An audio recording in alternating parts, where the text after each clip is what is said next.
실펜 그림인데요. 이 그림은 그 그림에서 보다시피 이제 그 석탄이라든지 하는 이런 화석연료를 이용해가지고 그 가스화 시킬 경우에 합성가스를 만들 수가 있습니다. 그래서 만들어진 합성가스를 이용해가지고 가스 터빈을 돌리거나 아니면 연료전지를 돌려서 전기를 생산하고 아니면은 좀 더 많이 정제된 경우에는 그 화학 원료를 생산한다든지 아니면 수송연료 아니면은 고급 고순도 수소를 제조할 수 있는 그런 기술이 되겠습니다. 그런데 아까 앞에서 이창호 박사님 말씀하셨다시피 이런 생산된 합성가스를 전기 생산뿐만 아니라 연료전지를 이용한 전기를 생산하든지 아니면 다른 화학적으로 응용을 하려고 하면 그 불순물이 많이 포함된 석탄가스에서 불순물들을 많이 정제를 해줘야 됩니다. 그 정제 수준에 따라 가지고 합성가스의 활용도가 달라질 수가 있는데요. 되게 저희들은 저희들은 H2S를 타겟으로 했는데 H2S를 약 1ppm 이상 20ppm 이하로 제거할 수 있을 경우를 갖다가 고효율 정제라고 하고 1ppm 이하로 정제하는 경우를 갖다가 저희들이 초정밀 정제라고 저희 나름대로 정했습니다. 그래서 고효율 정제를 할 경우에는 RGCC나 PFBC와 같은 가스 터빈을 걸어서 전기를 생산할 수가 있게 되겠고, 그 다음에 H2S를 1ppm 이하로 정제를 할 수 있다면 연료전지 그리고 수송 연료를 갖다 생산할 수가 있습니다.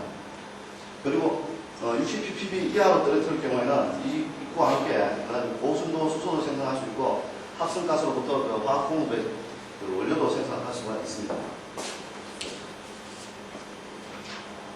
이런 것들을 초정밀 전제를 이용해서 합성가스의 활용도를 높이기 위해서 저희 나름대로 컨셉을 잡았는데요. 저희는 일단 연료전지용 초정밀 전제 개념을 잡아봤습니다. 일단 앞서 말씀드린 이창호 박사님께서 말씀하셨던 그런 부분이 고온가스 정제 공정인데요. 이 부분을 저희들은 고효율 정제라고 하고 있습니다.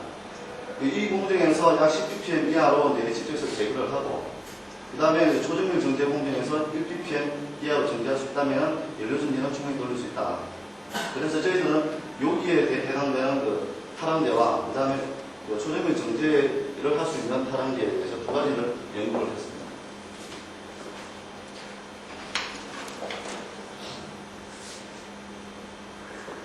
저희들은 아연계 탈항제를 주로 이제 개발하고 있는데요. 저희들은 예전에 징크 타이타니트 아까 앞에 말씀하셨던 것들은 대부분 높은 온도에서 600도 이상, 아니면 100에 600도 이상에서 이제 정제를 하게 되는데, 그렇게 된 경우에 어떤 공정상의 고온이기 때문에 발생하는 문제들이 있어가지고 저희들은 중저온으로 낮춰서 할 수 있는 국내 고유의 기술로서 대부분이 이제 미국 특허에 걸려있긴 한데 저희는 나름대로의 국산화를 시키기 위해서 처음에 이제 징크 옥사이드의 비활성화 문제들을 갖다 연구를 좀 해봤고요. 그런 연구들을 토대로 해가지고 중원용 아연계 탈항제를 갖다 저희 국산화시키기 위한 레시피를 개발했습니다.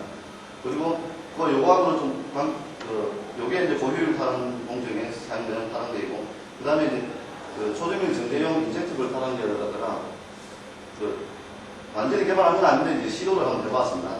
그래서 연구 목적은 고온연료가스의 고효율 정제용 아연계 탈항제 국산화를 위한 레시피를 개발하고, 그 다음 초정밀 정제용 탈항제를 갖다 개발 가능성을 확인해보았습니다.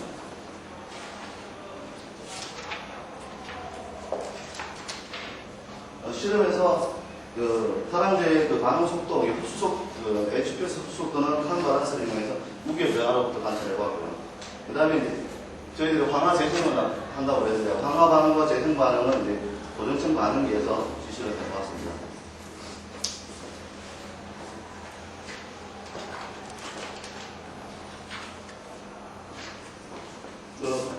반응 조건은 저희들이 중원용이라고 이야기했었는데, 거기에 의미에 맞게끔 약 408도, 재생은 568도 정도로 수행했고,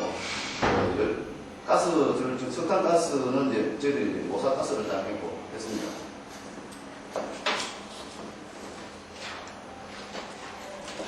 본 내용에 들어가지고 제가 앞에 징크 옥사이드 비활성화에 대해서 말씀을 드렸는데요.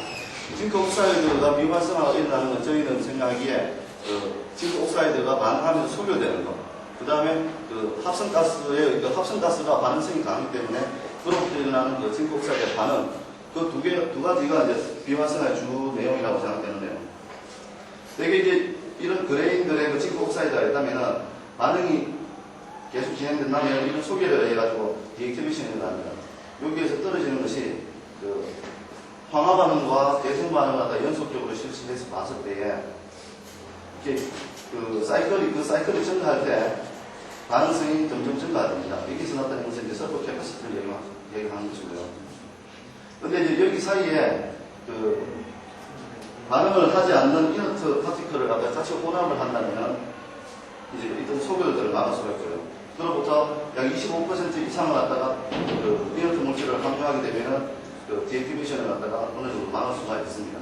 대개 이제 징크 옥사이드 단독으로 사용할 경우에 이 소결의 비활성화가 일어나는데 지금 현재 상용 공정들에서 이제 적용되고 있는 징크 옥사이드가 이제 대개 이제 징크 옥사이드 단독으로 펠렛 형태로 만들어서 사용하는 것들이고요.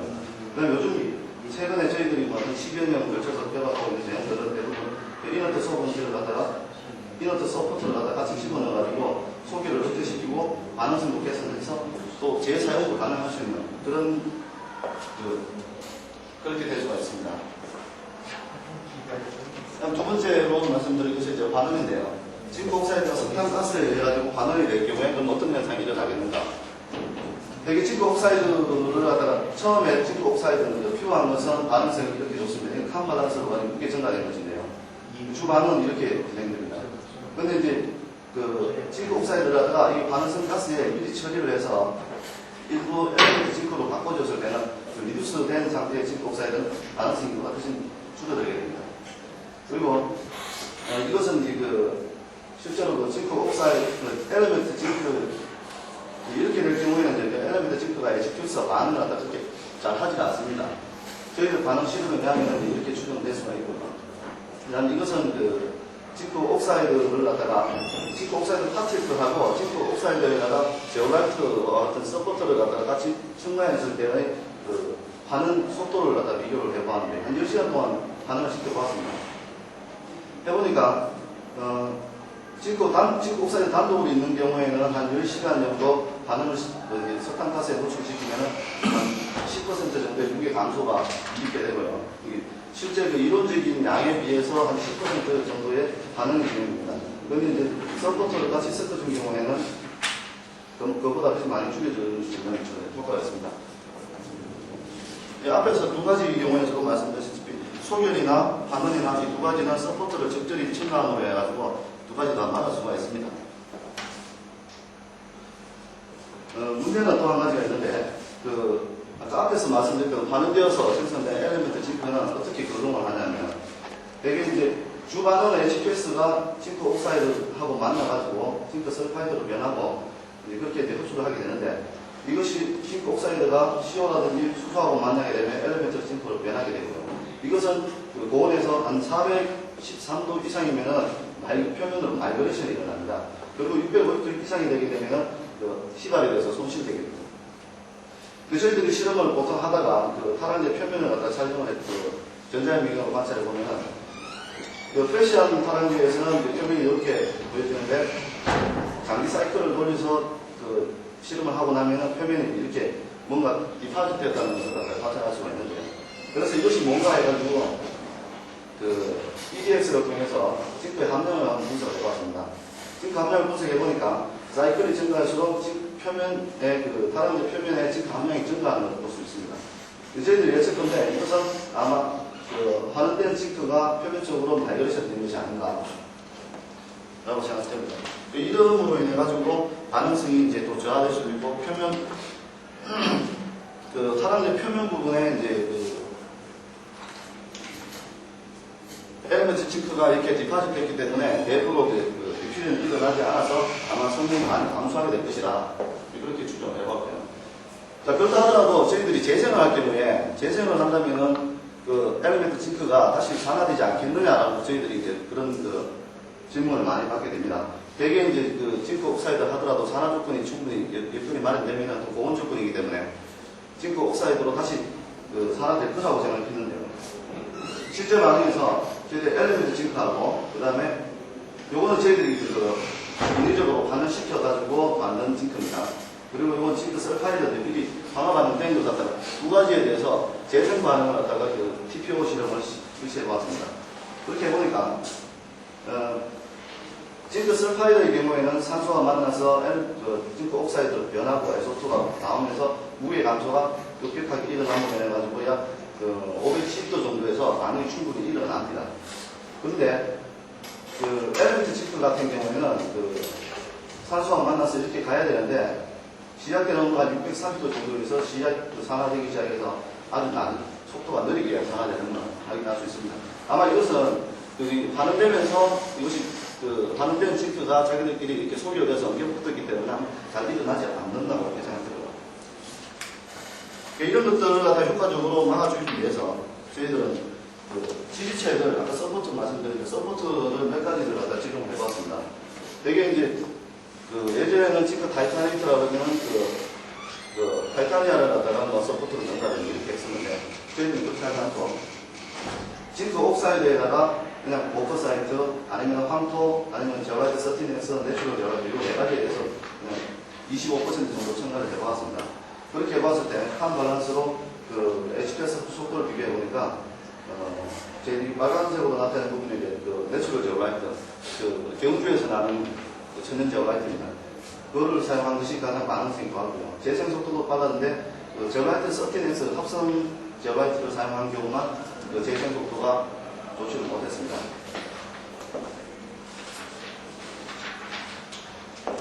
이 반응성이 좋았던 황화 반응과 재생 반응이 좋았던 세 가지 서포트를 적용한 탈환제에 대해서 장기 사이클에 약 14개 정도의 실험을 해봤습니다. 그렇게 해보니까 내추럴 제로라이트, 아까 반응성이 가장 좋았던 내추럴 제로라이트를 지체로 사용한 것이 반응성이 오랫동안 유지되는 것을 확인할 수 있고요. 나머지 것들은 계속 이제 디액티베이션이 일어나는 것을 확인할 수 있었습니다. 그래서 징크 옥사이드에다가 내추럴 제로라이트를, 이건 제가 잘못 말씀드렸죠. 내추럴 제로라이트를 썼던 탈환제에 대해서 약 30사이클 정도 광화 재생 반응을 갖다가 반복을 해보았는데, 해보니까 약 30사이클 정도에서 서클 캐퍼시티가 한 15g 서클 정도를 유지할 수 있는 아주 좋은 결과를 얻을 수 있었습니다.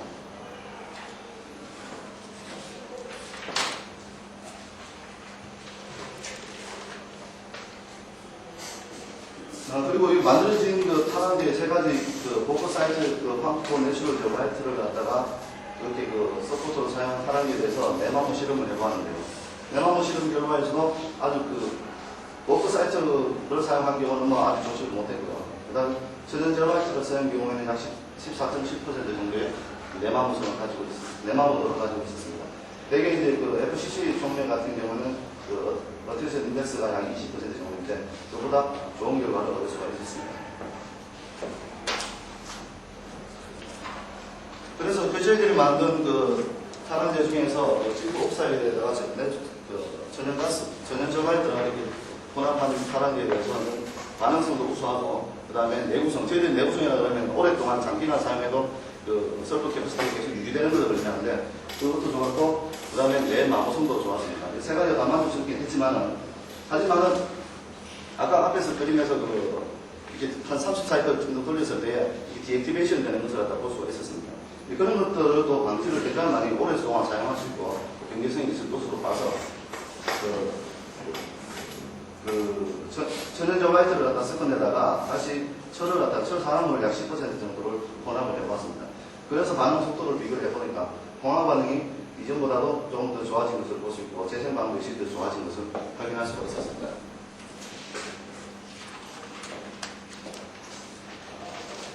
그다음 재생 온도에 대해서도 이제 조사를 해봤는데 이건 TGA 실험입니다. 이게 재생이 되면은 무게가 황화됐던 것을 갖다 재생을 시키면 이렇게 무게 감소가 일어나는데요. 빨갛게 해놓은 것은 저희들이 그냥 천연 제로라이트만 섞은 것이고 검게 나타난 것은 이제 거기다가 산화철을 갖다 첨가제를 넣는 것입니다. 여기 보시는 바와 같이 첨가제를 넣지 않은 경우에는 510도 이상에서 재생이 일어난다고 보여지고 첨가제를 갖다 철을 넣은 것은 500도씨에서부터 재생이 일어나는 것을 확인할 수 있었습니다. 마찬가지로 두 가지 첨가제를 넣은 것과 안 넣은 것에 대해서 장기 사이클, 여기는 5사이클밖에 실험을 하지 못했습니다. 그 앞부분만 비교를 하더라도 첨가제를 넣은 것은 초기부터 반응성이 서브 캡스가 높은 상태로 계속 유지가 잠깐 떨어지긴 했습니다만 계속 유지가 되는 모습으로 있고요. 첨가제가 없는 것은 이제 조금씩 떨어지는 경향이 나타났습니다.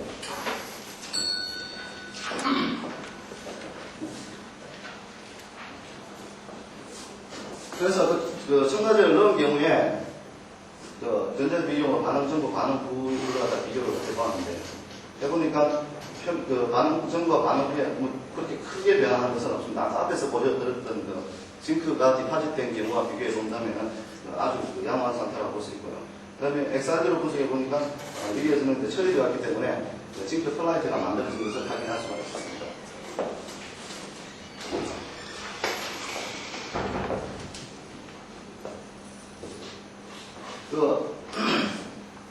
이건 이제 그 두 가지 첨가제를 넣은 경우와 안 넣은 경우에 TPR 실험인데요. 그러면은 이제 앞에서 저희가 그 환원에 의해 가지고 이것이 엘리멘트 징크가 생성됐다가 이것같이 마이그레이션 됐다가 바깥으로 온도가 더 높은 경우에는 휘발돼서 손실된다 이렇게 말씀을 드렸는데 그럼 이것들을 다 최소한 막아줄 수 있는 게 철을 넣었을 경우에 산화철을 넣었을 경우에 효과가 있는가를 알아보기 위해서 두 가지 경우에 이제 TPR 실험을 해보았습니다. 대개 이제 온도가 높아지면 약 600도 이상이 되게 되면은 징크 옥사이드가 징크로 변해서 이것이 휘발되어서 완전히 다 사라지게 됩니다. 그리고 이제 철 같은 경우에는 이제 FE만 남게 되는데요. 그렇게 실험을 해보니까 되게 이론적으로 이거는 이제 첨가제를 넣지 않은 것이고 이건 첨가제를 넣은 것인데 첨가제를 넣은 것에 안 넣은 것에 대해서 이론적으로 약 900도씨까지 갔을 때에 남을 수 있는 무게 감소량이 이론적으로 약 75% 정도가 감소할 수 있는데 실제 실험에서 74% 정도의 무게 감소가 있었습니다. 그런데 철을 넣은 경우에는 철이 환원되는 거 포함해가지고 약 68% 정도가 무게 감소가 될 수가 있는데 54%의 감소를 하지 않았습니다. 약 14% 정도가 휘발되고 날아가야 될 징크가 남아있는 상태가 되겠습니다. 여기서 아마 저희들이 생각하기에 앞에서 XRD 그림에서 봤다시피 징크 펄라이트 스피넬이 만들어졌기 때문에 이것은 열적 안정성이 아주 좋습니다. 그래서 이것이 징크의 어떤 마이그레이션이나 휘발을 막아주는 것이 아닌가 그렇게 생각해서 저희들 레시피는 징크 옥사이드와 천연 제올라이트 그리고 첨가제로 산화철을 넣은 것 요것을 레시피로 잡았습니다. 그래서 유동층 저희들 실험실에서 만든 랩스케일 유동층 파랑 실험을 해보았습니다. 그렇게 해보니까 초기에 조금 HPS가 이렇게 5ppm 정도로 나오고 그 다음에 서브 캐퍼시티도 한 15 정도 최고 나오는 것을 확인할 수가 있었습니다. 근데 이제 문제는 뭐냐면 저희들 목표는 아주 초정밀 정제하는 것이 가장 최종 목적인데 여기서 보시다시피 저희들이 사용하고 있는 유동층 공정은 이제 배치 타입이기 때문에 순환 유동층이 아니기 때문에 저는 좋은 결과를 얻을 수 있었지만 실제로 A견이나 이쪽에서 실험하시는 걸 보면은 약 10ppm 아니면 20ppm 정도의 H2S 또는 COS 이런 것들이 계속 유출됩니다. 그것들을 완전히 제거해주기 위해서는 초정밀 정제가 필요한데요. 초정밀 정제할 수 있는 기술에는 여러 가지 기술이 있습니다만 저희들은 인젝티브 소프트를 사용해서 실험을 개발하려고 한번 시도를 해봤습니다. 인젝티브 소프트는 대개 석탄 연소 발전 시스템이나 이런 쪽에서 이제 배가스가 나오면 배출가스에 대해서 이제 보통 CAO라든지 CAO, NGO 이런 슬러리를 이용해서 이렇게 같이 라인 속에서 같이 이제 플루가스와 같이 흐르면서 정제를 하게 되는데 그런 컨셉을 잡아가지고 시멘스에서 앞에서 말씀드렸던 고효율 타당 공정 후단에 무빙베드 필터 리액터를 2단으로 달아서 인젝터블 소프트를 같이 넣어가지고 이렇게 타당을 하게 되는데요. 그런 경우에 필요한 게 요구되는 사항이 뭐냐면 흡수 속도가 상당히 빨라야 돼요. 접촉 시간이 짧기 때문에 흡수 속도가 상당히 빨라야 되고 흡수 속도가 빠르게 하는 방법에는 저희들 생각에는 탈환제의 표면적이 넓을 경우에 그게 가능하지 않겠느냐. 그래서